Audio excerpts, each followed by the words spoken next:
শীর্ষ মাদক কারবারিদের তালিকা প্রস্তুত করবে।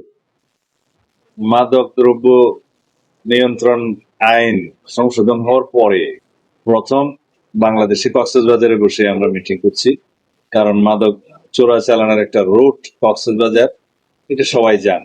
এখানে একটা বিশেষ ধরনের মাদক দ্রব্য কক্সবাজারের রুট দিয়ে সারা বাংলাদেশ এবং অন্যান্য জায়গাতেও পাচার হয়, সেটার নাম ইয়াবা।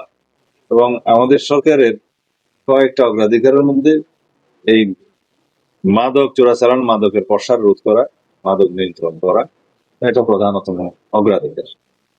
তারপরে জুয়া আছে, সন্ত্রাস আছে, চাঁদাবাজি আছে, এগুলো।